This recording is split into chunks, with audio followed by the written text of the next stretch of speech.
അമൃത് Veni hair elixir presents daily news സായാഹ്ന വാർത്തകൾ powered by Pulimoottil silks KSFE. എന്താ ഒരു മൂഡ് ഓഫ്? ഇപ്പൊ മുടി വല്ലാതെ കൊഴിയുന്നുണ്ട്, അതാ തോന്നുന്നു. ഈസ്ട്രജന്റെയും വൈറ്റമിൻ ഡിയുടെയും കുറവാണ് മിക്ക സ്ത്രീകളുടെയും മുടി കൊഴിച്ചിലിന്റെ പ്രധാന കാരണം. അമൃത് Veni hair elixir for women സ്ത്രീകളുടെ മുടിയുടെ വളർച്ചയ്ക്കും ശക്തിക്കും അത്യാവശ്യമായ herbal ഈസ്ട്രജനാലും vitamin ഡിയാലും സമ്പുഷ്ടമാക്കിയതാണ് Amrit Veni hair elixir for women. നമസ്കാരം, ഞാൻ ഷാജി പത്മനാഭൻ. ഡെയിലി ന്യൂസിന്റെ സായാഹ്ന വാർത്തകളിലേക്ക് സ്വാഗതം. ഇന്ന് ഡിസംബർ 21 ശനിയാഴ്ച. മുണ്ടക്കൈ ചൂരൽമല ഉരുൾപൊട്ടൽ പുനരധിവാസവുമായി ബന്ധപ്പെട്ട ഗുണഭോക്താക്കളുടെ പട്ടികയിൽ പിഴവ് ആരോപിച്ച് പ്രതിഷേധം. നിരവധി പേരെ ഒഴിവാക്കിയെന്നും പേരുകളിൽ ഇരട്ടിപ്പ് എന്നും ആരോപിച്ചാണ് ദുരന്തബാധിതരുടെ സമരസമിതി പ്രതിഷേധിക്കുന്നത്. എന്നാൽ 15 ദിവസത്തിനുള്ളിൽ വിട്ടുപോയവരുടെ പേരുകൾ നൽകാമെന്നും 30 ദിവസത്തിനുള്ളിൽ അന്തിമ പട്ടിക തയ്യാറാക്കുമെന്നാണ് അറിയിപ്പ്. കട്ടപ്പന സഹകരണ ബാങ്കിലെ മുൻ പ്രസിഡന്റ് VR സജി നിക്ഷേപിച്ച പണം തിരികെ ലഭിക്കാത്തതിനെ തുടർന്ന് ആത്മഹത്യ ചെയ്ത സാബുവിനെ ഭീഷണിപ്പെടുത്തുന്ന ഫോൺ സന്ദേശം പുറത്ത്. താൻ ബാങ്കിൽ പണം ചോദിച്ച് എത്തിയപ്പോൾ ബാങ്ക് ജീവനക്കാരൻ ബിനോയ് പിടിച്ചു തള്ളിയെന്ന് ആത്മഹത്യ ചെയ്ത സാബു CPM മുൻ കട്ടപ്പന ഏരിയ സെക്രട്ടറിയായിരുന്ന VR സജിയുമായുള്ള ഫോൺ സംഭാഷണത്തിൽ പറയുന്നു. എന്നാൽ ജീവനക്കാരനെ ഉപദ്രവിക്കേണ്ട കാര്യം എന്താണെന്നും അടി വാങ്ങിക്കേണ്ട സമയം കഴിഞ്ഞെന്നും പണി മനസ്സിലാക്കി തരാമെന്നുമാണ് സജി ഫോൺ സന്ദേശത്തിൽ പറയുന്നത്. ആത്മഹത്യ ചെയ്ത സാബുവിന്റെ കുടുംബത്തിനൊപ്പമാണ് CPM എന്ന് ഏരിയ സെക്രട്ടറി മാത്യു ജോർജ്. സാബുവിന് 12 ലക്ഷം രൂപയാണ് Kattappana rural development cooperative society നൽകാനുള്ളതെന്നും നിശ്ചിത തുക വീതം സാബുവിന് മാസം തോറും കൊടുക്കുന്നുണ്ടെന്നും അദ്ദേഹം പറഞ്ഞു. എന്നാൽ കഴിഞ്ഞ ദിവസം സാബു ബാങ്കിലെത്തി ജീവനക്കാരുമായി തർക്കം ഉണ്ടായിയെന്നും ഇക്കാര്യത്തിൽ ഭരണസമിതി എന്ന നിലയിൽ അഭിപ്രായം പറയുക സാധാരണമാണെന്നും അതിൽ കൂടുതലൊന്നും കാണേണ്ടതില്ലെന്നും മാത്യു ജോർജ് കൂട്ടിച്ചേർത്തു. അതേസമയം ആത്മഹത്യ ചെയ്ത സാബുവിന്റെ കുടുംബത്തിനൊപ്പമാണ് CPM എന്ന് അദ്ദേഹം ആവർത്തിച്ച് വ്യക്തമാക്കി. രമേശ് ചെന്നിത്തലയെ NSS പരിപാടിയിലേക്ക് ക്ഷണിച്ചത് നല്ല കാര്യമെന്ന് പ്രതിപക്ഷ നേതാവ് VD സതീശൻ. ഏത് നേതാവും സമുദായ സംഘടനകളുമായി ബന്ധപ്പെട്ട് പ്രവർത്തിച്ചാൽ ഗുണം കോൺഗ്രസിനാണെന്നും സംഘപരിവാറിനെ അകത്ത് കയറ്റാതെ ധീരമായ നിലപാടെടുത്ത നേതൃത്വമാണ് NSSന്റേതെന്നും അദ്ദേഹം പറഞ്ഞു. 2026 UDF അധികാരത്തിൽ വരുമെന്ന അഭിപ്രായമാണ് വെള്ളാപ്പള്ളി നടേശൻ പങ്കുവച്ചതെന്നും അദ്ദേഹം വ്യക്തമാക്കി. കേരളത്തിലെ സഹകരണ ബാങ്കുകളുടെ തകർച്ച തുടങ്ങിയത് കരുവന്നൂരിൽ നിന്നെന്ന് UDF കൺവീനർ MM ഹസൻ. ബാങ്കിന്റെ നടത്തിപ്പ് അവതാളത്തിലായാൽ നിക്ഷേപകരെ സഹായിക്കാൻ സംസ്ഥാന സഹകരണ ബാങ്കിന് വ്യവസ്ഥകളുണ്ടായിരുന്നുവെന്നും എന്നാൽ കേരള ബാങ്ക് വന്നതോടെ എല്ലാം റിസർവ് ബാങ്കിന്റെ നിയന്ത്രണത്തിലായി എന്നും മാതൃകാപരമായ നടപടി സഹകരണ ഡിപ്പാർട്ട്മെന്റ് എടുക്കണമെന്നും അദ്ദേഹം പറഞ്ഞു. സുരേഷ് ഗോപി ആംബുലൻസ് ദുരുപയോഗം ചെയ്തെന്ന പരാതിയിൽ പോലീസ് നടപടി. വരാഹി അസോസിയേറ്റ്സ് CEO അഭിജിത്തിനെ തൃശൂർ ഈസ്റ്റ് പോലീസ് ചോദ്യം ചെയ്യാൻ വിളിപ്പിച്ചു. തിരുവമ്പാടി ദേവസ്വം ഓഫീസിലേക്ക് സുരേഷ് ഗോപിക്ക് എത്താൻ ആംബുലൻസ് വിളിച്ചു വരുത്തിയത് അഭിജിത്താണെന്ന് ആംബുലൻസ് ഡ്രൈവർ മൊഴി നൽകിയിരുന്നു. സുരേഷ് ഗോപി ആംബുലൻസ് ദുരുപയോഗം ചെയ്തുവെന്ന് ആരോപിച്ച് CPI തൃശൂർ മണ്ഡലം സെക്രട്ടറി അഡ്വക്കേറ്റ് സുമേഷാണ് പോലീസിന് പരാതി നൽകിയത്. കേരളത്തിൽ LDFന് മൂന്നാമതും ഭരണം ലഭിക്കുന്നത് കോൺഗ്രസിനും ലീഗിനും ചിന്തിക്കാൻ കഴിയില്ലെന്ന് MA ബേബി.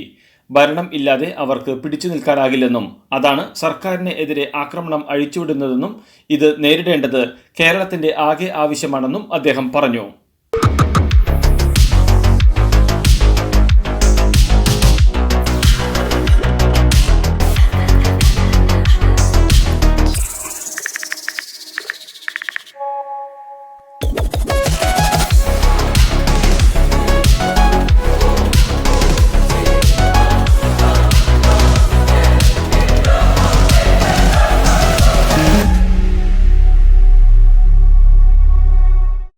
നിയമസഭാ ഉപതെരഞ്ഞെടുപ്പ് പ്രചാരണത്തിനിടെ CPM സംസ്ഥാന സമിതി അംഗം NN കൃഷ്ണദാസ് മാധ്യമങ്ങൾക്കെതിരായി നടത്തിയ പരാമർശത്തിൽ വിമർശനം.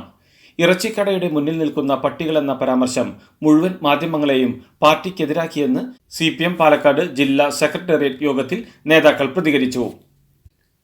ശബരിമലയിൽ പോലീസും ദേവസ്വം ബോർഡ് ഉദ്യോഗസ്ഥരും നന്നായി പ്രവർത്തിക്കുന്നുവെന്ന് BJP നേതാവ് V മുരളീധരൻ. സംസ്ഥാനത്ത് കോൺഗ്രസിന് ഇനി ഭരണം കിട്ടില്ലെന്ന് പറഞ്ഞ അദ്ദേഹം SNDP യോഗം ജനറൽ സെക്രട്ടറി വെള്ളാപ്പള്ളി നടേശന്റെ വാക്കുകൾ വളച്ചൊടിച്ചുവെന്നും കുറ്റപ്പെടുത്തി. രമേശ് ചെന്നിത്തല മുഖ്യമന്ത്രിയാവണം എന്നല്ല, കോൺഗ്രസിന് ഭരണം ലഭിച്ചാൽ ചെന്നിത്തല മുഖ്യമന്ത്രിയായാൽ കൊള്ളാം എന്നാണ് വെള്ളാപ്പള്ളി നടേശൻ പറഞ്ഞതെന്നും അദ്ദേഹം പറഞ്ഞു.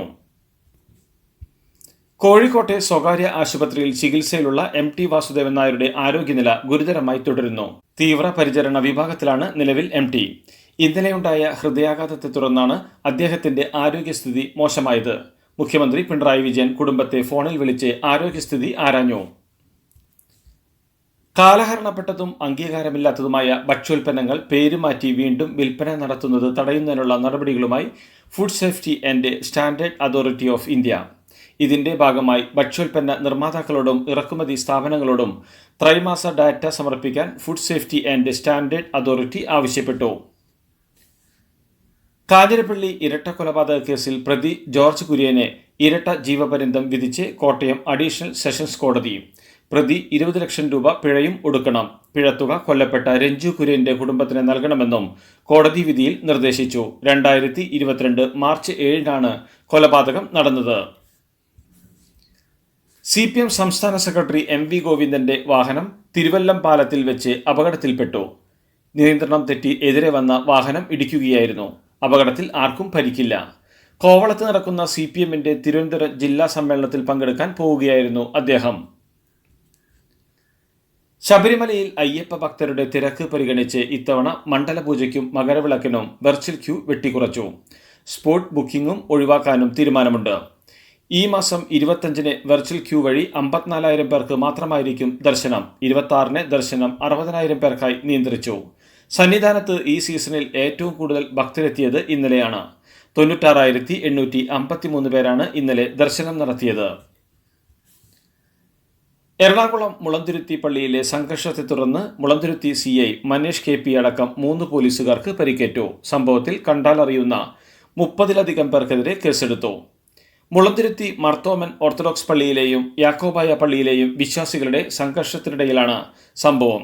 ഇരുവിഭാഗത്തിന്റെയും പെരുന്നാൾ പ്രദക്ഷിണ ദിനമായിരുന്നു വെള്ളിയാഴ്ച. ഓർത്തഡോക്സ് പക്ഷം ആരാധന നടത്തുന്ന മാർത്തോമൻ പള്ളിയുടെ മുന്നിലൂടെ യാക്കോബായ പക്ഷം തങ്ങളുടെ ചാപ്പലിലേക്ക് ഉച്ചത്തിൽ വാദ്യോപകരണങ്ങൾ ഉപയോഗിച്ച് പ്രദക്ഷിണമായി പോയപ്പോഴാണ് പ്രശ്നങ്ങൾ ആരംഭിച്ചത്. പ്രദക്ഷിണം നടക്കുമ്പോൾ മറുവിഭാഗം വാദ്യോപകരണങ്ങൾ ഉപയോഗിക്കാനോ ഒച്ചയിടാനോ പാടില്ലെന്നായിരുന്നു ധാരണ. മോൾക്ക് ബർത്ത്ഡേ ഗിഫ്റ്റ് വാങ്ങണ്ടേ? ഷോപ്പിൽ കൊണ്ടുപോയി ഇഷ്ടമുള്ള വാങ്ങിക്കൊടുക്കാം. അപ്പൊ ഏട്ടൻ വരുന്നുണ്ടോ? ഗിഫ്റ്റ് കാർഡ് വരും. അതെ, ഓരോ ചിട്ടിയിലും ഒരാൾക്ക് 5,000 രൂപയുടെ ഗിഫ്റ്റ് കാർഡ് സമ്മാനം. മെഗാ സമ്മാനമാണെങ്കിലോ പുതുപുത്തൻ ബെൻസ് കാർ. 2ാം സമ്മാനം ഇന്നോവ ക്രിസ്റ്റ, അതും 17 ഇത്തവണ സമ്മാനങ്ങളുടെ നക്ഷത്ര തിളക്കവുമായി KSFE ഗാലക്സി ചിട്ടികൾ. 2 ദിവസത്തെ ഔദ്യോഗിക സന്ദർശനത്തിനായി പ്രധാനമന്ത്രി നരേന്ദ്രമോദി ഇന്ന് കുവൈത്തിലെത്തും. കുവൈത്ത് അമീർ ഉൾപ്പെടുന്ന ഭരണ നേതൃത്വവുമായി അദ്ദേഹം കൂടിക്കാഴ്ച നടത്തും. ഞായറാഴ്ചയാണ് പ്രധാനമന്ത്രി നരേന്ദ്രമോദിയുടെ മടക്കം. ദില്ലി മദ്യനയ കേസിൽ മുൻ മുഖ്യമന്ത്രി അരവിന്ദ് കെജ്രിവാളിനെ പ്രോസിക്യൂട്ട് ചെയ്യാൻ അനുമതി. EDയുടെ അപേക്ഷയിൽ ദില്ലി ലഫ്റ്റനന്റ് ഗവർണറാണ് അനുമതി നൽകിയത്. 100 കോടിയുടെ അഴിമതി ആരോപിക്കപ്പെടുന്ന കേസിൽ കഴിഞ്ഞ മാർച്ചിൽ കെജ്രിവാളിനെ അറസ്റ്റ് ചെയ്യുകയും സെപ്റ്റംബറിൽ ജാമ്യം അനുവദിക്കുകയും ചെയ്തിരുന്നു. സൗത്ത് ഗ്രൂപ്പുമായി ചേർന്ന് കെജ്രിവാൾ ഗുരുതര അഴിമതി നടത്തിയതിന് തെളിവുണ്ടെന്നും പ്രോസിക്യൂട്ട് ചെയ്യാൻ അനുമതി നൽകണമെന്നാവശ്യപ്പെട്ട് ഈ മാസം ആദ്യവാരമാണ് ED ലഫ്റ്റനന്റ് ഗവർണർക്ക് കത്ത് നൽകിയത്. കനത്ത മൂടൽമഞ്ഞിനെ തുടർന്ന് ദില്ലിയിൽ മഞ്ഞ അലർട്ട് പ്രഖ്യാപിച്ചു. തണുപ്പ് കൂടിയതോടെ വായുമലിനീകരണവും രൂക്ഷമായി. ദില്ലിയിൽ ഗ്രേഡഡ് റെസ്പോൺസ് ആക്ഷൻ പ്ലാൻ 4ാം ഘട്ടത്തിലെ നിയന്ത്രണങ്ങൾ കൊണ്ടുവന്നു. 5ാം ക്ലാസ് വരെയുള്ള കുട്ടികൾക്ക് ക്ലാസുകൾ ഹൈബ്രിഡ് മോഡലിലാക്കി. കൂടാതെ നിർമ്മാണ പ്രവർത്തനങ്ങൾക്കും നിയന്ത്രണം കൊണ്ടുവന്നു. പുതിയ 8 മന്ത്രിമാരെ നിയമിച്ച് കാനഡ പ്രസിഡന്റ് ജസ്റ്റിൻ ട്രൂഡോ. വീണ്ടും തെരഞ്ഞെടുപ്പിൽ മത്സരിക്കില്ലെന്ന് സൂചന നൽകിയവർക്കാണ് മാറ്റം.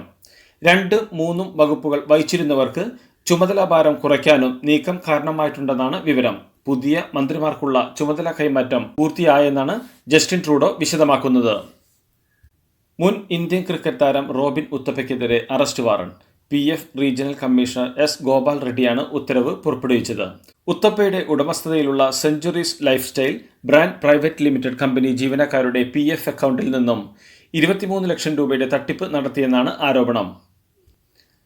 ക്രിക്കറ്റ് താരം വിരാട് കോഹ്ലിയുടെ ഉടമസ്ഥതയിലുള്ള പബ്ബിന് ബാംഗ്ലൂരു കോർപ്പറേഷന്റെ നോട്ടീസ്. സ്ഥാപനത്തിന് ഫയർഫോഴ്സിന്റെ NOC ഇല്ലെന്ന് കണ്ടെത്തിയതിനെ തുടർന്നാണ് നോട്ടീസ് അയച്ചത്.